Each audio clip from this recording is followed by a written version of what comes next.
to Pratik is, why do you think that there is so much of fake news targeted at government of West Bengal with regards to medical issue? And if we as an organization, as CB, we were to counter that, what would your advice be to us? So, So again, see, the problem is that uh, nothing happened suddenly. We had written an article post 2019 elections that the most amount of misinformation was put out against the West Bengal government, and for a very specific reason, because West Bengal is a very important. It has how many 40 seats? How many seats does it have? 40, 42. Yeah, 42 MP seats, yeah. yes. So 42 seats. So it is a very important election destination, and it is uh, it is where BJP is trying to make inroads. So obviously there will be a lot of misinformation, and we put out an article showing how there was huge amount of misinformation against the West Bengal government. So it is not unexpected that that trend continues. It is not a sudden trend, and so so what advice would you give us, or what are the ways in we can develop a structure to counter fake news? Because we are doing it officially for government of West Bengal right now. Because every day there's something. So, yeah, so the yes. structure has to be similar to what probably PIB practice has made. That is, number one, there has to be officially recognized government handle, which is specific to misinformation, which gets a blue tick on Twitter, and there have to be press releases which have been sent out to newspapers, etc. At least some of them will print out, whether it's Anand Bajar Putrika and all of those, and saying that look, this was what it showed, and this is what has happened. So the structure has to be created at this point in time, has to be around creating more awareness within people. We always, as such, we don't work directly with governments. We have not worked any time with any kind of government. We stay away from all the political parties and government. Same But with us. uh, ADR doesn't work with any government as such. yes, we don't work with any government. But the structure in any, whether you work with the government or you work without the government, the structure has to be around creation of a large scale awareness program, reaching out to more and more people, trying and showing them again and again that look, there is an issue of misinformation. There is such a huge, I keep saying this in multiple calls, that how much section of the population in India actually knows that there's a software called Photoshop. You know, there's a huge section which does not even know that there's a software that exists which is called Photoshop. Now, if they don't know that Photoshop exists, how would they know that a picture can be morphed? How would they know that there are softwares which can morph video? So if they don't know, they'll see what they believe. All you have to say is this is what it represents. So the only way to counter this is by telling them that look, what you're seeing is false and it has to come from authoritative sources. But in the case of mainstream media, we do see that even mainstream media is part of, and they also fall for fake news, and sometimes they even spread fake news, if I may say, proactively. So one has to be very careful about uh, what to believe and not to believe from fake news. So from our side, as West Bengal election was an ADR, we put a lot of emphasis on awareness generation of people, of common masses, of people living in rural belt. In urban belt, I mean, somehow you have more access to technology and information. So when we are talking about fake news and how to be cautious before forwarding a fake news, a particular fake news, we Right. talk about the reverse image search, the Google reverse image search. So that was answered, but what do we do with the videos? So Uh, for videos, I mean, see, there are two kinds of misinformation, right? There's images and videos which are from the past, which are used in the present context. Those are easy to find using this reverse image search.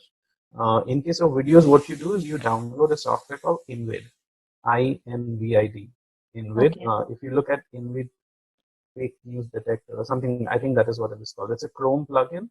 On their website, there's also a Firefox plugin. The Firefox plugin is not available on the Firefox add-on store, but it is there on the Invid website. And using that, you can upload videos. So let's say you get something on Twitter, you put the Twitter link, and it will break the videos into individual frames, and then you can reverse image search the individual frames. Okay, so we break the video in different frames. Yes. Okay, so all right.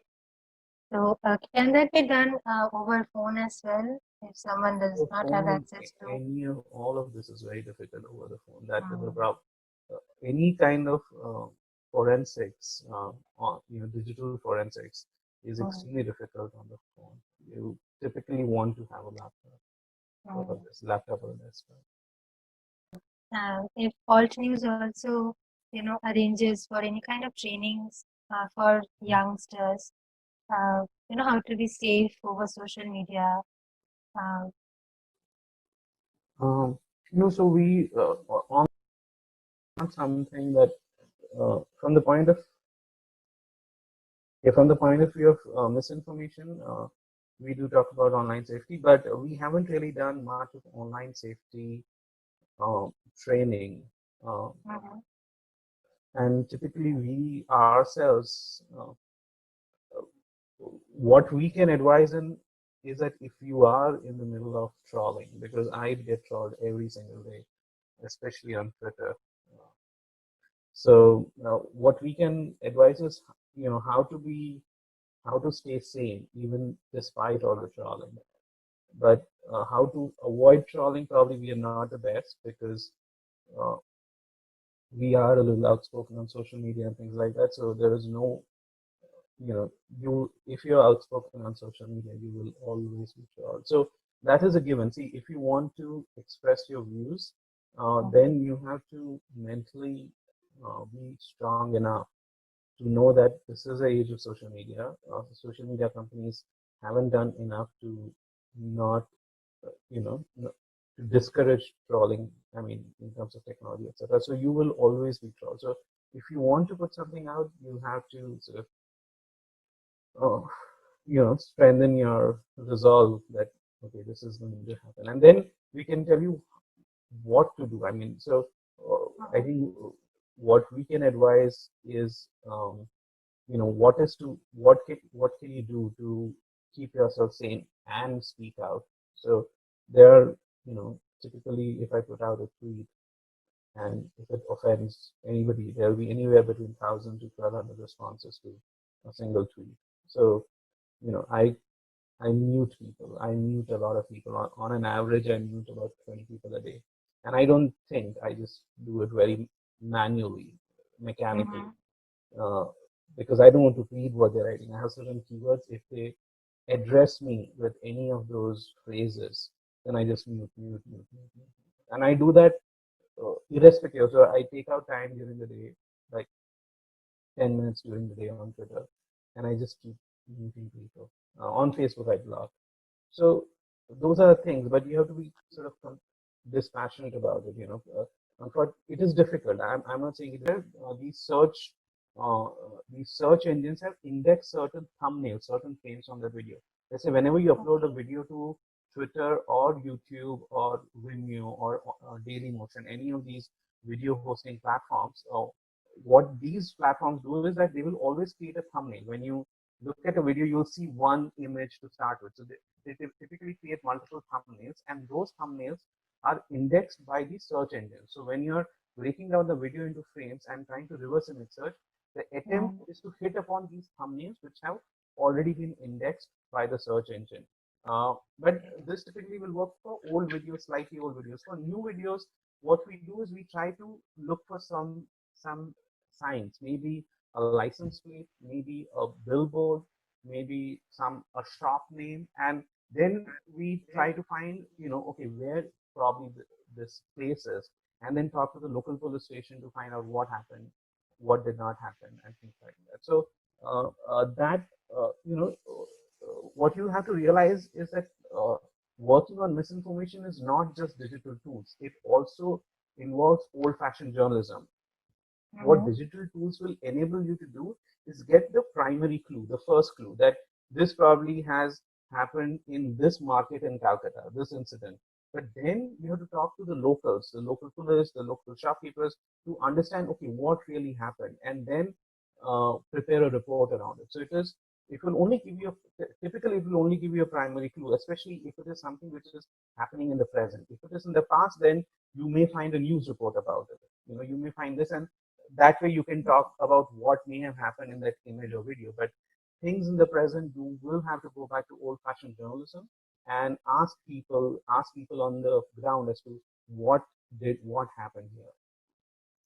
Mhm. Can you please And mention the software? news channels are also keeping a separate segment where they're showing only viral videos. I know So, Zee Bangla has a yeah, viral video program. yes. Yeah. So these virals are actually giving them a separate segment altogether on the show. So, uh, how do you think about including media also in the movie? See, you don't have an option but to include media because Mhm. uh, media, yes, media is also falling for misinformation, also forwarding misinformation, but still there is also genuine information also coming from certain media sources. So Mhm. there are times when we have quoted even media sources which are known to put out misinformation because see, media is not a monolithic organization, right? There is editors, there are journalists, Mhm. and different people have different motivations, different ethics, different moralities. So you cannot you cannot consider anything as a monolithic organization. Even bureaucracy is not monolithic. Even governments are not monolithic. So when it comes to media, uh, yes, it is becoming more and more difficult to understand what to believe, what not to believe. Uh, but just the way we look at misinformation on WhatsApp, I would also suggest that we also start to look at misinformation on media. So we cross check if something. See, if something looks too good to be true. So, for example, a morgue which shows these kind of bodies, the training has to be not. It should not matter whether it's coming on a TV channel or it is coming on WhatsApp. The training has to be, look, this sounds suspicious, and maybe we should check again. That is what the training has to be, irrespective of the source of information. I also never say that anything that comes on WhatsApp is false, because that would be an incorrect statement to make. The aim is to create more awareness in people and create this critical thought, irrespective of what is the source of information, because they are very often, media will not show things. Media will not show things like something that might have happened with migrant workers. Because very often the media is controlled by corporate bodies and things like that. They may not show things which are pro labor, etc. And the only source of information would be WhatsApp, would be social media. So if we give a blanket statement that anything that comes on WhatsApp is false, that would hurt the cause as well. So what we have to do is teach people how to look at any kind of information with a critical eye, whether it is coming on WhatsApp or coming on TV, etc.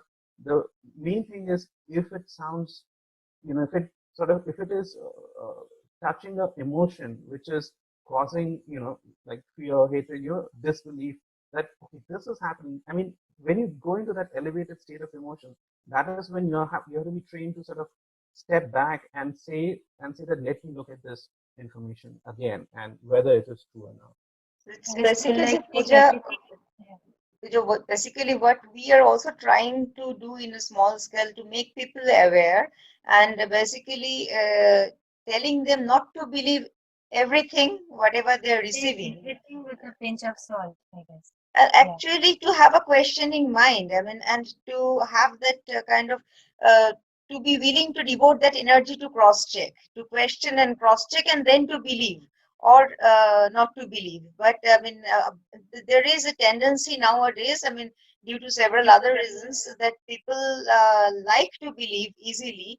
And I mean, I have seen also in Twitter and Facebook, fake news becomes viral in 10 minutes, 50,000 like, and then alt news is like debunking that fake news, and then maybe in next 1 hour your RT or like would be like 5,000. So but in meanwhile 50,000 people have already kind of retweeted or liked that fake news, and it's not always possible to reach to all these people. So is it it's a question to Pratik. Do you think it's important, as I guess you have already hinted this, that it's important to talk to work together both technically and also at the grassroots to uh, face to meet this challenge, to address this challenge? See, the question that we have to answer is that uh, there's a huge range of misinformation, right? And let's start with something non-political. These child kidnapping rumors, and are people in other countries going out and lynching? And what is the difference? There's rumor mongering everywhere, right? So people in other countries are not going out and lynching. What happened in India now? Last year happened in Bangladesh. Okay. 8 people were killed in Bangladesh. So Yeah. now there's a similarity in culture in different ways in Bangladesh and India. But it is not happening in Japan. It is not happening in Taiwan. It is not happening in Korea. So these are the differences, and there are certain things which are very obvious answers. The answer is awareness. The answer is education. So unless we bring people to that level, and that is the solution. So let's let's talk about non-political news or misinformation. Once we deal with that issue, then we come to political misinformation, where there's also an issue of inherent bias. So let's say if you have this feeling, ill feeling or hatred towards a particular community, then you're more likely to fall for misinformation, and that is when your rational self is not going to always cooperate. But that is when you have to work again and again, and that is a much harder process where I have seen people who are reading alt news who, let's say, have a particular political disposition, but at this time they ask, alt news, is this true? Even if it goes, even if it is adhering to their political disposition, they have started to ask this question. So it is a repeated process where people are exposed to the fact that there is misinformation, people are fact checking it, and over time they will develop this critical thought where they'll start questioning a few things. It is something, I think we are looking at a 10-year battle here, where Yes. it is a long battle, where before we come to a position where there is some sort of sanity in the society. So it's a I guess long another journey. thing that's important is to even make the fact-checked news is also viral, because we get the wrong information very easily, but when the news is checked and then that does not get No, that is circulated. the So wrong expectation, and which is why I keep saying that journalism, what alt news is doing, is not the solution. Uh, uh, Fact checks will never be read as much as misinformation. Okay, it will never be read. The solution is for people to stop sharing. The solution is not for people to look out for fact checks. The solution is people to Right. develop their own rationality, own critical thought, where they do not press that forward button as a natural instinct. Exactly. We can never fight misinformation using fact checks. Misinformation has to be fought using education. That's very, so that brings us to almost at the end of our today's very nice discussion. Now, there are few forward looking things. As Pratik, you have already mentioned that ADR organizes number of seminars all over India, and also because 2021 is an election year in West Bengal. So far, it is not yet deferred. So in Bengal also, and probably also in Bihar, we will be organizing series of seminars on various topics, and certainly one topic would be around this fake news and awareness generation. So I'm just thinking whether it is possible to do a webinar together with Alt News, where many more states of ADR could join, and we could invite some universities also, because we do that very regularly with universities.